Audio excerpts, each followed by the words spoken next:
All right, party on, guys. Let's get this thing going. Good morning, good evening, good afternoon. We are, recording live from somewhere. It's the 22nd in my neck of the woods, TGI fucking Wednesday. GM, everybody. We got a couple of folks here from the mythical project Peapods. Let's kick this bad thing off with a bit of intros. For those who don't know, I am your railgun janitor, doer of deeds. That's not development by all means. A privacy enthusiast and DeFi nerd. We are joined here by the man, the myth, the legend, Bill. What's going on, Bill? GM? Not much. Good morning. How we doing? My name's Bill. I am also a contributor to the Railgun project on the research side of things. Also handling basically everything that is not engineering. I think we have a few distinguished gentlemen from Peapods with us. I'd like to hear from Mr. Peapod Intern. Would you like to introduce yourself? Sure thing. I'm the intern at Peapods, really actually one of the founding members. I guess I work more on the business development side, but also on the conceptual ideas for sort of some of the new features.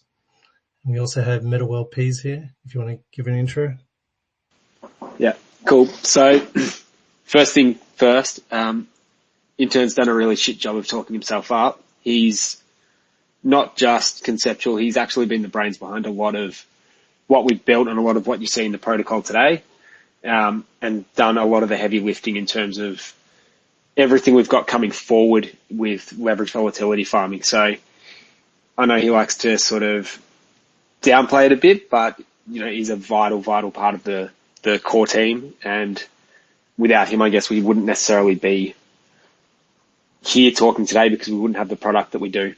So anyway, that aside, I also work on, I suppose, the BD side and the conceptual side. I really do a lot of just adding in small takes, but at the end of the day, Intern does carry a lot of the work on that front, which is great. In terms of who we are, like as a team, we have 5 really active core members who have all worked in DeFi over a number of years, and we've all worked in various different sectors within DeFi and different roles, and all had different interactions with each other across various projects and various other avenues, I guess. So we're a team of we didn't all know each other when we first started, but everybody knew someone, and we were all pretty close and pretty well experienced. So we sort of pulled together a very small team of people that we knew that we could trust, that were capable of delivering something to the scale of what we've done. So yeah, I guess that's a quick intro on who we are. So I just got a quick bit of housekeeping. Am I the only non-Australian talking today? Unfortunately, yes. Oh, right on. Oh yeah, man. Fucking Aussie, right? Hey. So for those who may not be familiar with Peapods, I'm wondering who, maybe, Intern, can you give us like the lowdown? Like, tell us what it is, what is it about, and how to get started. I think Meta is generally better at the introduction, but I'll give it a shot and then I'll pass it on to him. But effectively at its core, what Peapods does is we call it volatility farming. So we've constructed basically a new mechanism where we can take any liquid asset, wrap it into what we call a pod, a Peapod, and then generate yield based on whether or not that token goes up in price or whether it goes down in price. Either direction, we can capture that movement in price, convert it into a yield, and provide it back to the pod. So how we do that is the pod is effectively like a vault, and it has fees for wrapping into the vault and for wrapping out of the vault. Then once you're in that vault, you're incentivized to create a liquidity position, so an LP position of this what we call the P token, which is the podded token. And then whenever there's a price discrepancy between the original token and the podded token, it becomes profitable for mevbots to come in and do arbitrage between those two prices, those two liquid assets. But in doing so, we basically gatekeep or we monopolize the conversion between token and P token. So when a mevbot wants to come in and buy P token underpriced, unwrap it for token and sell it for a profit, or vice versa, buy token underpriced, wrap it into the pod and then sell it overpriced as P token. In both those cases, they're either wrapping or unwrapping. And in doing that, we can basically steal, well, it's not really stealing back, but we charge them a fee to come through that bridge process between token and P token. And effectively that becomes the source of the yield. And we take that yield back, we put it back into the pod, we pay the people who are creating the LP for the position, which is obviously the driver of the yield. We pay them in the majority of the yield, but we also pay the people that are just sitting in the pod. They also earn some yield just by sitting in the P token asset rather than the token asset. The P token asset is always fully collateralized by token. So you wrap in the token, it sits in the vault, and we issue you this P token receipt, and that's always redeemable back to get the token back. So you can never get rugged. It's always fully collateralized. And over time, each one of the P tokens becomes worth more tokens that are in the vault. And we do that because some of the fees that we're generating within the pod, we use to burn these P token receipts, which means there's fewer in existence for the amount of tokens that are wrapped into this vault or pod, which means then when you unwrap, you get more tokens out than you wrapped when you came in. And effectively that becomes the yield. So I guess in conclusion, what we've done is we created this pod that's basically self-incentivizes to create LP based on price discrepancies between the original asset and this podded asset. And effectively that's why we call it volatility farming. So whether the price of token goes up or the price of token goes down, it'll generate this yield and it converts that volatility movement into a yield back into the pod. So any asset can be created into a pod, and now as long as it has trading volume and volatility, it's now generating yield. That's awesome. So it's essentially a way to bet on volatility, and then also it's real yield based on actual trading activity, correct? Yeah, correct. So basically awesome. The only certainty in crypto is that tokens are going to be volatile. You don't know if they're going to go up. You don't know if they're going to go down. But if you hold the P token version of any asset, and as long as that P token has some liquidity in the system, you know that P token is going to outperform just holding the token, because it's now fully backed by the token. It can be unwrapped for the token, but it's token plus volatility over time. So the volatility, we tokenize that volatility and we keep accruing it back into the pod. So yeah, the P token is always going to outperform. It can never underperform the actual token asset that you put in there. That's awesome. Yeah. So for those of you in the audience that don't know, there is actually a P-Rail vault.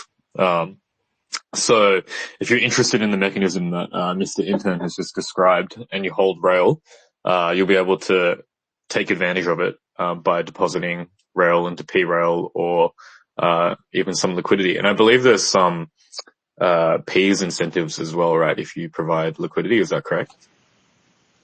Yep. So the yield that goes to the liquidity providers is paid in P's. So the way that this works is when the yields are distributed, firstly, the P token, so the P-Rail portion that's allocated for burning is burnt with a portion of the fees. Then the remainder is effectively swapped into the P's token as a market buy. So the value of the P's that the LPs receive will always be directly related to the dollar of fees that the pod has earned. So they're market bought into P's, and then those P's are distributed to the LP providers, and that's all real yield. The Peas token's 100% circulating from the first day of launch. There's no emissions. There's no false yield. Everything is as it is derived from the volatility. Yeah, that's awesome. That's something that we want to see a lot more of in DeFi. I think as the old adage goes, if you don't know where the yield comes from, you are the yield, right? Exactly. And so on that yield aspect, just while we're here, before I forget to bring this up later, another really good benefit of the P-Rail pod is the fact that it provides an extra yield opportunity. Obviously, you have your staking incentives where you can stake and you can earn a portion of the protocol fees. You also have the ability, but by having people have an extra yield opportunity by then going and wrapping into our pod or providing LP to our pod, you actually have this really cool effect where you're allowing people to step out of staking, which makes it less diluted, which increases the rate of rewards for the staking program as well. And you just end up with these two really good alternate paths that users can take to earn yield on their Rail tokens. So, yeah, this is all sick. So, we've talked a little bit about Rail. I want to take a step, I guess, back, if you will, to, what is Railgun? We are on the nice Railgun radio. We talked a bit about Peapods. Bill, I'm wondering if you could give us the DL. There are some new faces here listening in, who may not know. Did we have any other questions or topics we wanted to move on from talking about, I guess, where the yield comes from?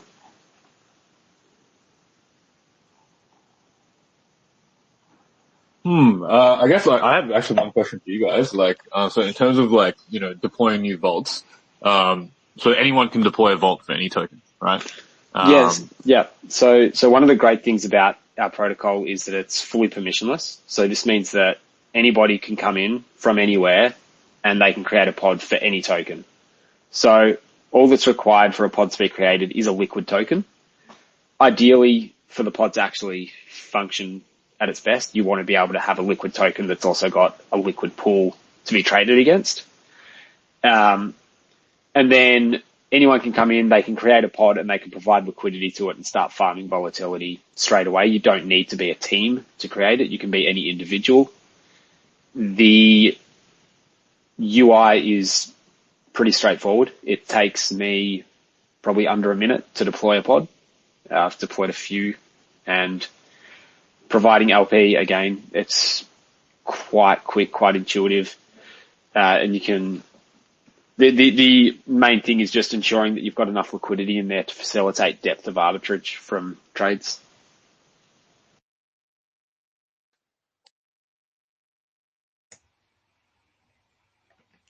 Just also wanted to mention, when you were saying that it's any liquid token, it could also be a stake derivative of a liquid token.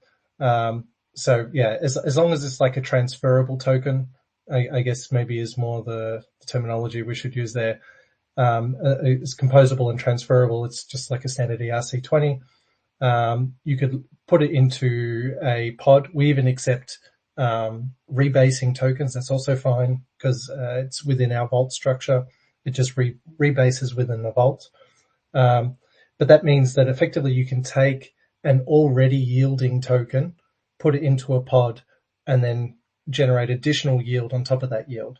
So yeah, that's as long as that yielding derivative can be unstaked or restaked within a single transaction and then sold, the MEV bots can, organize the arbitrage to happen within one transaction, which is the only criteria there. The other point that you mentioned as well, which just got me thinking about the composability. So one of the cool features of the pods, which Intern briefly touched on, but probably didn't go into much detail in the intro, is all of the pods, when you wrap into a pod, you get a receipt token, which we call P tokens or P-Rail in this case. That token is a fully composable ERC20 token. So what that means is you can take that and you can take that P token and it can be easily integrated anywhere else in DeFi because it's a simple ERC20 token. Not only that, the receipt that you receive when you provide LP is also an ERC20 token. So this means that it becomes a really easy way for protocols to say, go provide liquidity to our pod, and then you can stake proof of liquidity to earn X rewards. And so there's plenty of ways that projects can get pretty creative with how they want to use the pod receipt tokens as well as the liquidity receipt tokens. And I think as we start to venture down some other paths, some of these opportunities should become more and more visible through the rest of the DeFi space.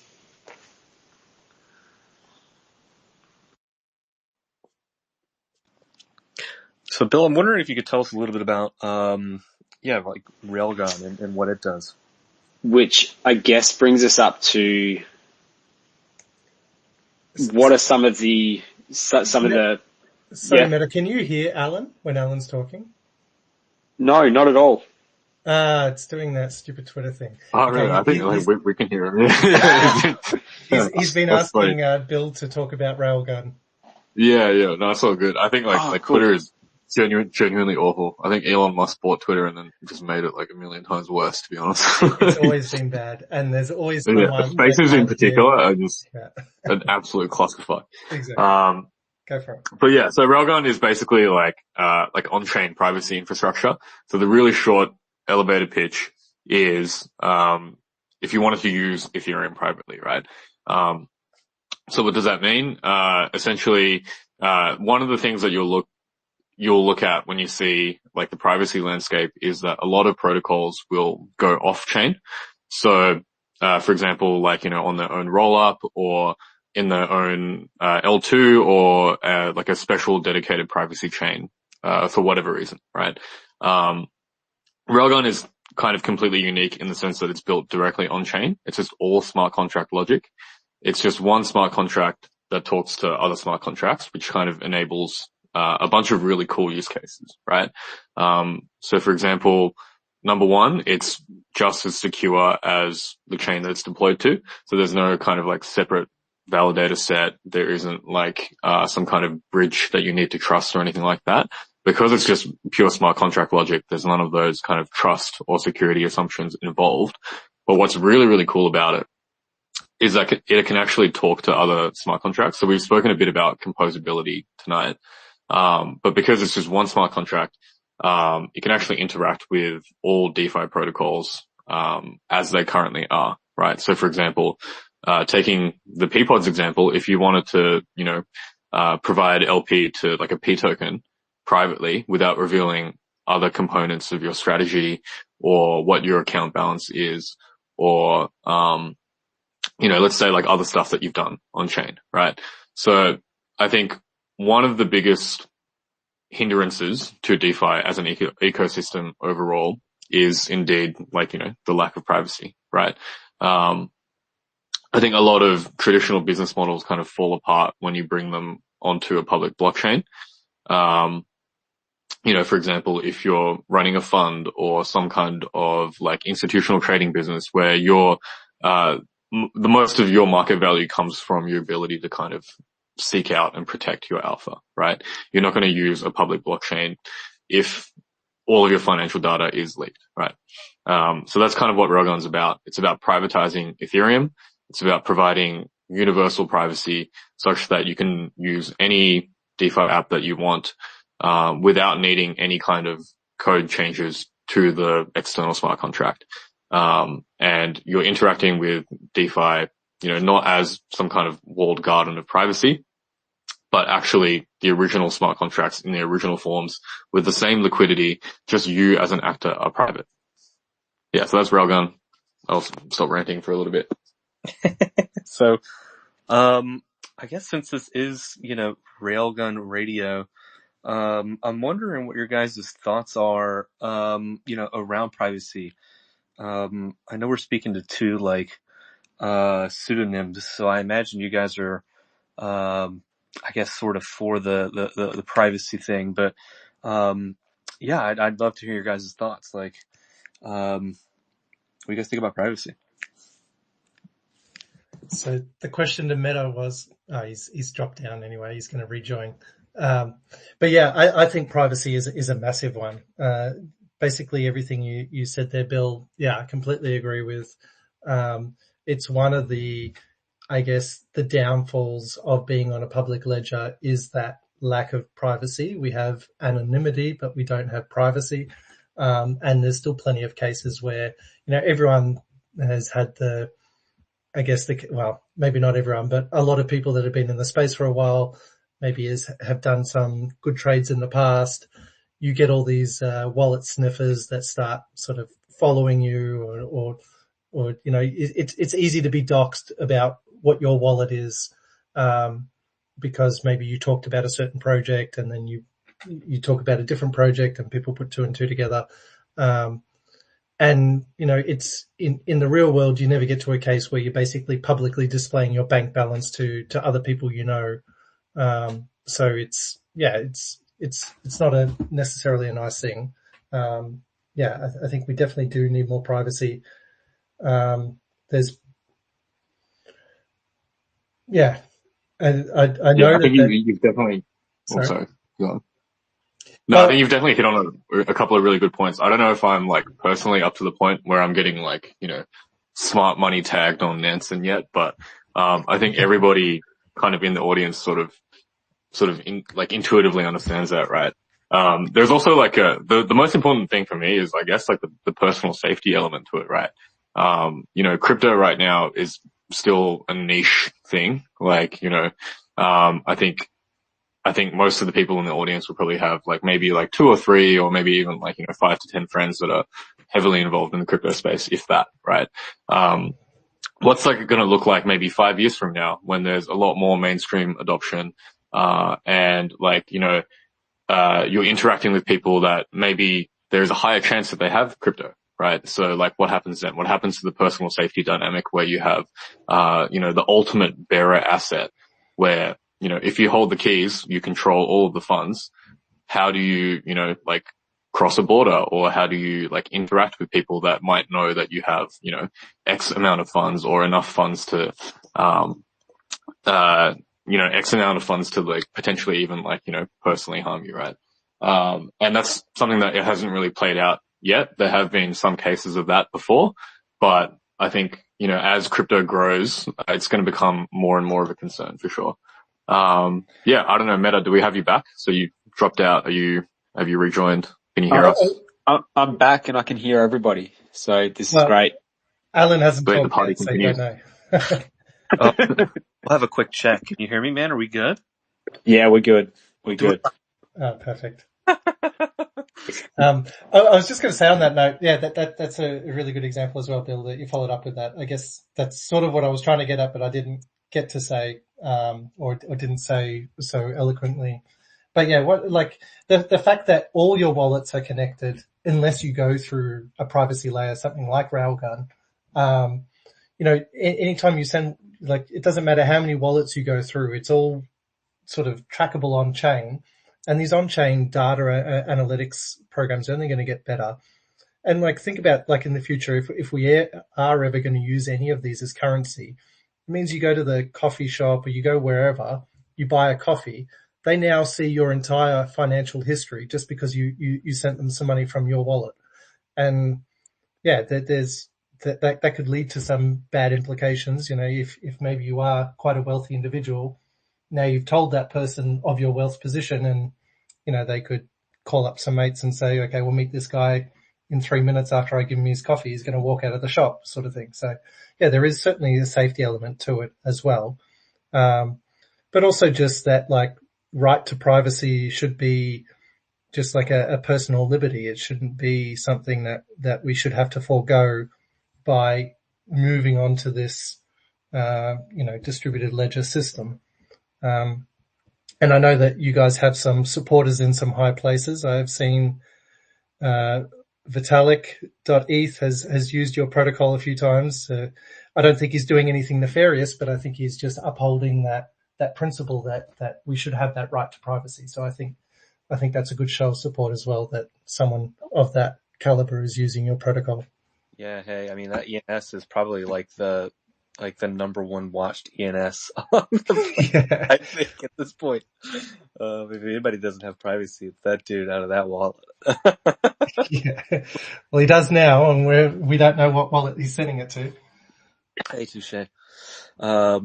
Yeah, I mean, fair play on the physical security part of it. I think that there's a bunch of interesting points to privacy.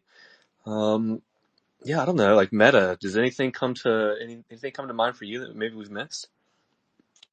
Yeah, look, I think you guys have probably covered both of the two biggest pain points for me when it comes to seeking privacy. So one, the personal safety is a huge thing, especially I think of that scenario where interns mentioned about, someone's wealthy and you spend money somewhere, people can see where you are. Equally, someone can track exactly where you've spent that money just by watching you on chain. So that brings a whole host of certain domestic situations of people that shouldn't be tracking somebody or knowing where they are and being able to approach them. Those things are not great, and the ability to put a layer in between that is fantastic.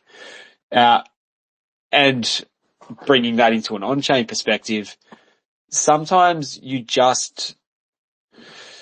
might send funds to a person from your wallet that, you may or may not fully trust, or for whatever reason, or a person that you just don't necessarily want knowing what your portfolio balance is. So the ability to be able to break that link and provide a clean path to be able to only show what you want to show, I think is really important, because like you guys have touched on, there's no other situation in life, unless you really want to show it, where your wealth or your portfolio balance needs to be shown to anybody. It's the reason why you see plenty of rich people that dress in trackies and t-shirts and don't drive luxury cars. And, it's not something that needs to be shown. It can be shown, but it doesn't have to be. And so I think a lot of that, bringing the power back to yourself as opposed to everything being tied together and trackable on chain at all times, it's just not a nice feeling sometimes to feel like people can watch every move you make. That's all. Yeah, totally. Yeah, I can relate to the trackies and TNs, man. Let me tell you. I'm a TN on Australia. You guys do it right. Yeah, I mean, that's a great succinct way to put it, man. Crypto's really about self-sovereignty, right? That's what a lot of people talk about, disintermediation and self-sovereignty in crypto. Those are the two, at least in my opinion, cornerstones of a successful crypto ecosystem. And in reality, when we talk about self-sovereignty, it's about self-selection of what you get to do with your assets. And that does include disclosing them to various individuals in the capacities that they deserve. And so, yeah, there's plenty of circumstances where I will use money, and don't want the counterparty to know how much money I have outside of the amount that I've given them. Coffee shop, we talked about the famous barista example, right? But the list goes on, and this is something that's completely normal in finance, right? We have this ability, to some extent in the traditional space. If I have to apply for credit, I self-select to reveal that credit information to those people. And yeah, we deserve the same thing in crypto. So, I knew we were in good company when it came to privacy, especially since, we're on the horn here with two, Anons.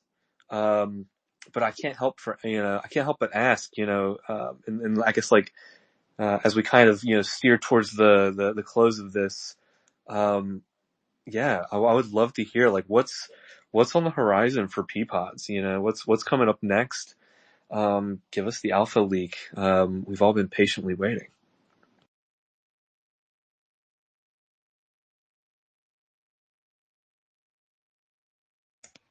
So Intern's been busy designing away, on our upcoming update, which is the leveraged volatility farming piece. So I will let him speak mostly on it because he's far more well equipped to speak about it. Except I will say that what I think is being built and the scope of what it can be takes not just the protocol, but Peas as a token takes it to a whole new level, because we're building something that can actually draw in an entirely different target audience to what we've got in a much more capital efficient way that essentially can turn Peapods into a liquidity market where a ton of revenue flows directly to Peas in a way that the current system just doesn't provide revenue anywhere to that extreme. So I think it's something that can take us from being a really good protocol to being one of the blue chip standout DeFi protocols. And I think, Intern deserves to have a little bit of a time to talk about it. Okay, I will do. It's often difficult for me to talk about it because I'm so close to it. So, and I obviously don't want to get so technical to other people that aren't so close to what I've been developing there. But if we could talk a little bit about something like the intended outcomes or goals. So one of the pain points we've had with Peapods is people wrapping into pods for the yield, for the appreciating, that P token appreciates versus token. So they're sort of earning that yield. But it's only people that then go on to provide liquidity for that P token that sort of enable the arbitrage process to happen, which generates that constant flow of yield that comes back to the pod. So really we need that conversion from just holding the single asset, the P token asset, to providing LP. But one of the difficult parts of doing that is if I am bullish on my P token on that project, I now need to pair it with something else that I might not be as bullish on to provide LP, which means that I'm sort of diluting my potential of, what if P token went to the moon? I now have to, just hold 50% of that allocation because I'm having it in a liquidity position.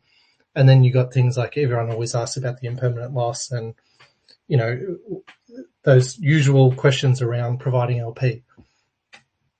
What our leverage volatility farming will do will enable anyone just to hold the single side asset of the P token and effectively borrow the counterparty token or the paired asset token. Then the protocol will automatically combine those two together, add it into an LP position, and then use that as effectively as the collateral to have borrowed the debt in the first place. So it's like if we talk about just maybe in some numbers, if I had $50,000 worth of wrapped Bitcoin, I put it into a pod. I've now got $50,000 worth of P wrapped Bitcoin, and that's going to be paired with, let's say, USDC. I can borrow $50,000 worth of USDC, pair it with my $50,000 worth of Bitcoin, add it into a $100,000 liquidity position, and then borrow back the 50,000 USDC to repay my initial $50,000 flash loan. So now I have $100,000 worth of collateral that I'm sort of farming P's with, but I only put in $50,000 up front. And my $50,000 debt of USDC is effectively collateralized by itself in the LP position. I still have $50,000 worth of USDC in that LP position. So I'm not actually touching my collateral at all, my $50,000 worth of Bitcoin. The $50,000 USDC debt is collateralized by itself back in that LP, which means that it's now very unlikely that position is going to get liquidated. It can only really get liquidated through impermanent loss of that LP position. So it's very safe leverage, but I've effectively got 2-to-1 leverage than what I would have had in terms of my P's yield. And the LP yields that we can provide can be quite significant. So, if it's 50% APY, let's say, which is what currently PPs is providing, you're effectively now earning 100% APR on your position because you only have exposure to half. And that's super crazy. That's very bullish. So I mean, I guess if you wanted to get exposure to this, I think PREL, the LPs, if they're paying out Ps, it might be a decent option, right? Sorry, you cut out a bit there. What was the question? No, you're all good. No, I was saying that sounds super interesting. And definitely you guys are pushing it forward, inventing new DeFi primitives every day. Super, super cool. My point was that if you wanted to get exposure to this, I think, the PREL LP, is definitely an option for people that are both bullish on rail and Ps. Yeah. Correct. But I guess if you were bullish on P-Rail or just Rail token, so the benefit here is now as well that you're actually creating a leveraged exposure, or you can create a leveraged exposure to Rail as well. And I don't know if there exists anywhere else like a market for leveraging Rail, but we can be basically if there isn't, we would be the only platform that if someone wants to leverage Rail, they would come to our Peapods protocol. We can offer leverage on Rail. And then also while you leverage the token, you can also earn yield on your position. So it's basically you get paid to leverage Rail if you choose to. You don't have to leverage it that you're effectively leveraging your Rail position or Rail exposure, but you can. You can have anywhere between like half the exposure, which is basically just our standard method where you're putting just LP, which basically you're splitting your Rail position into two and adding it into LP, all the way up to just like your initial Rail exposure, you're borrowing half.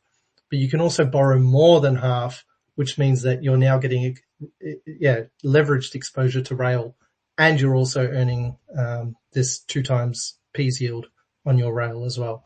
So yeah, we think it's going to be really exciting. Yeah, that's awesome. I wouldn't tell too many people in our community that they might like lose their hat pretty quickly. I don't even talk about me. Yeah. I was like, man, maybe we shouldn't have Bill on this call. He's about to go BK real quick. So like, when, yeah, I mean, like this sounds degen as fuck. This is pretty rad. So like, this is like coming in like soon TM or like, yeah, when can we do this?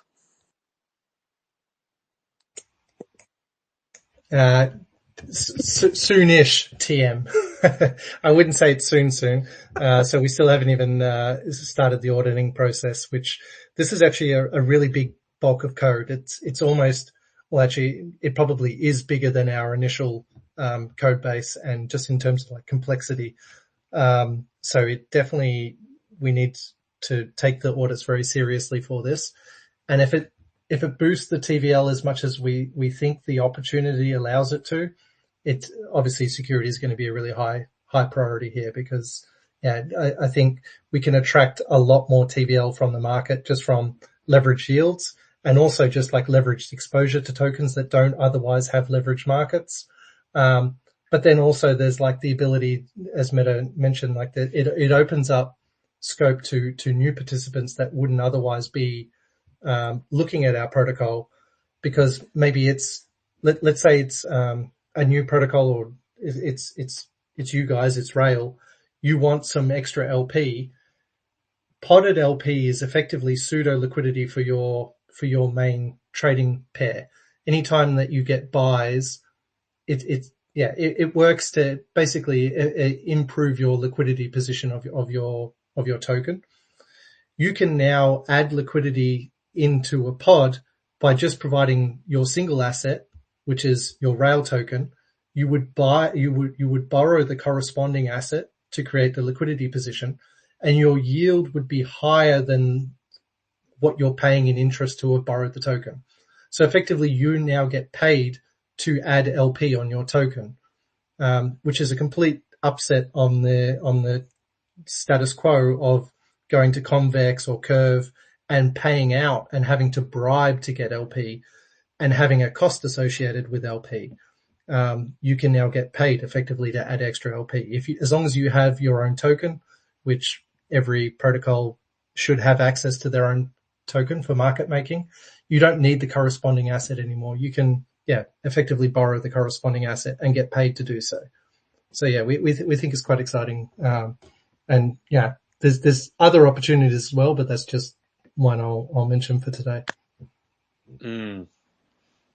Yeah, that's absolutely cooked.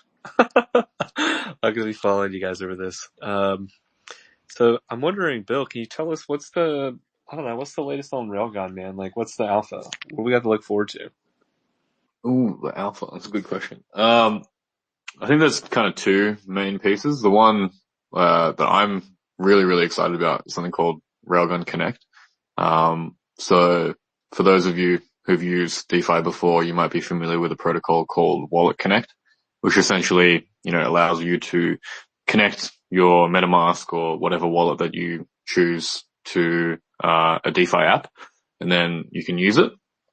So what Railgun Connect is, it's essentially a private version of that. So this really kind of turns the value proposition on its head.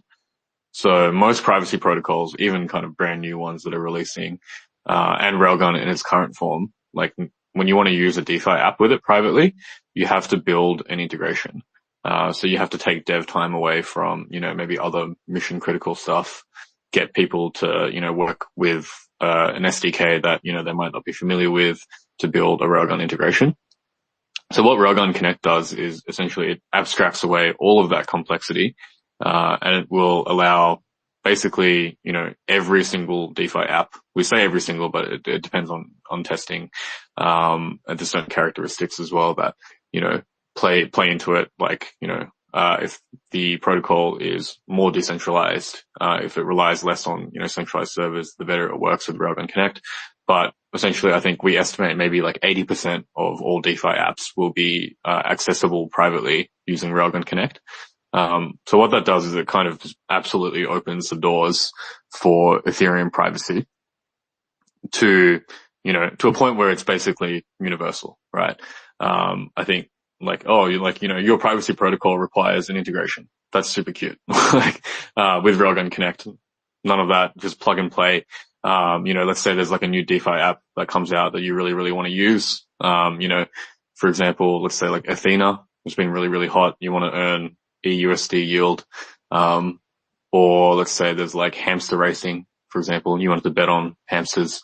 And previously it would require Railgun contributors contacting the team or someone building like a hardcore, low level integration. After Railgun Connect comes out, you'll just be able to plug your wallet in and, immediately start betting on hamsters, right? And that's kind of something that it's a little bit hard to describe because it's like literally never been seen before. That's the one thing that I'm super duper excited about. We've also got, Railgun V3 in the works as well. And that's like a complete kind of contract, ground up rewrite so that it's modular. So basically breaking up the big contract into little pieces so that it's a little bit more flexible.